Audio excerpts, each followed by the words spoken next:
I am wearing a Stan Musial jersey, which you may not have known. If I turned around, I don't see. Oh, there's the number. It's got the name Musial on it. Yes. Okay. And it occurred to me, juxtapositioning Ed and I when it comes to baseball would be an interesting subject, because I am every man a fan. I don't know statistics. I don't know anything scientific. I just know what I like. You're a casual fan. I'm a casual fan. And I was thinking my favorite Cardinal of all time is Stan Musial.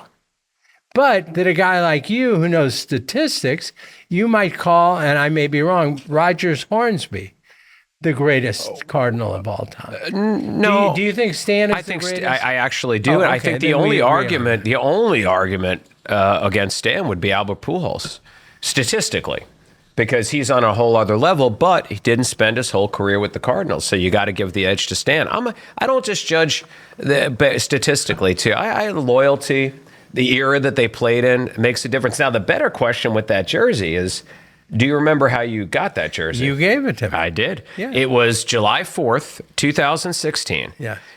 Yeah, because it was the day that he and I were throwing out the first pitch at the Cardinal game. Yes. And, we wanted to wear Cardinal gear, obviously, to do it. And I had several jerseys, including that one. It looked so good on him. Yes. I couldn't take it back. He was born for this jersey. I wore the Bob Gibson one because I figured I was throwing out a first pitch. Question is, how are you going to get the stains out of it? Oh, no. You never get the stains out of a jersey. No. Those are just well-earned stains. Is that why you wore it today, knowing you were going to eat? This is Stan Musial's sweat. Yeah, he's recreating. No, I'm talking about after we eat.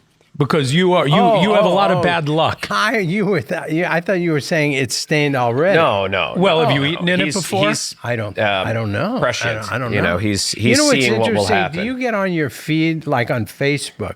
I get this feed where it says Barry Bonds, Ken Griffey Jr. Mm-hmm. You know what I mean? Yeah, and it goes all their statistics. Yeah. You must go crazy over that. You must. I do. I digest a tremendous amount of when's Bobby Bonilla Day? Did we miss it?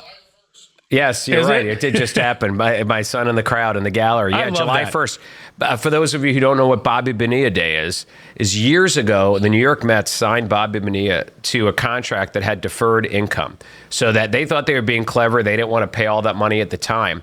And he wound up with a deal that gave him $1 million every year for some crazy number of years. I don't know, it's somewhere between 25 and 40 years. He hasn't played in how long? He hasn't played in 2 decades. Yeah. In fact, for those St. Louis people, you probably best remember Bobby Bonilla from the fact that it was his injury in the spring training in 2001 that actually cleared a roster spot that allowed Albert Pujols to break camp with the team and start with the Cardinals like day one. Really? Very rare that a rookie who's never had a day in the majors comes out of spring training and immediately makes the roster. But it was Bobby Bonilla's injury that made that happen. Why would that be a bad deal for the Cardinals? It was a good deal for the Cardinals. Oh, it was. No, it was great.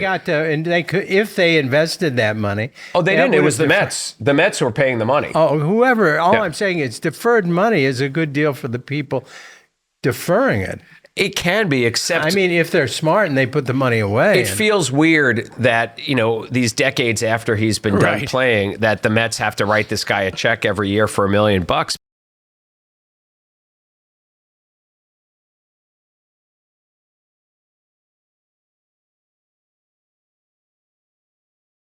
But you know what?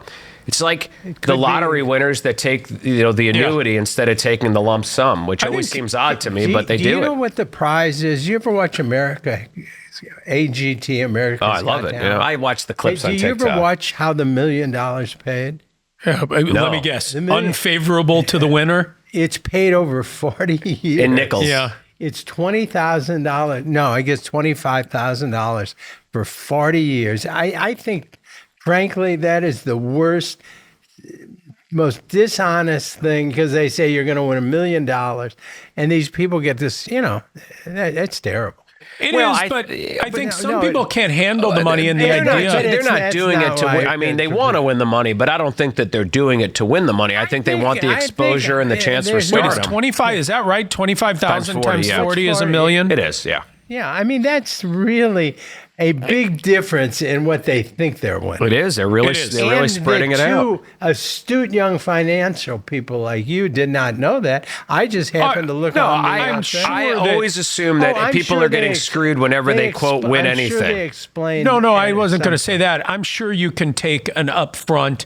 Either they'll give you the present value up front, or somebody will buy it from you. Are you going to go to Wentworth, JG Wentworth? Yeah. Somebody will buy it from you for sure. Will, but you're not going to get $1 million. No. You probably get half of it. $300,000. Well, present value of money and taxes but over or whatever. 40 years, listen, but that's. I think it's a super. But dishonest way. But think about this: if you win AGT. Yes. You're going to have opportunities to make a lot more money through other ventures. There's no question. But they say you win $1 million. That's every show they talk about it. And I'll bet you when they call up their mom, if they're not there, Mom, I just won AGT and I got $1 million. I bet you the people believe. Right. They immediately start asking for money. And I bet they have to pay taxes on that 25, right? It's not tax free. No. Every year. Basically, it's amazing how winning $1 million and you get basically nothing. Well, let me ask you this. Do you think it's misleading to have a show like Who Wants to Be a Millionaire, knowing right out of the gate, even if you win the million, once you pay taxes on it, you ain't a millionaire? I think everybody knows you're going to pay taxes. But then you're not a millionaire. Right. You're right, but I don't know if they ever say. You are for a second. Yeah, for a second before you pay your. But I don't know. But this is unless they pay the taxes directly. This is far more dishonest. They probably do. Don't you think it's like a oh wait, hold on 1 second. Double glazed apple fritter, Zara gold dress, turkey Twizzlers. Oh God. Double glazed apple fritter, Zara gold dress, and turkey Twizzlers. You hear that, TikTok? Okay. Go ahead. Oh, you were talking to TikTok? I thought he was algorithm. doing one of those things that people do when they're just about to have a stroke. No, working the algorithm. Actually, just after they've had a stroke. Just working the algorithm. Stick your tongue out. Huh?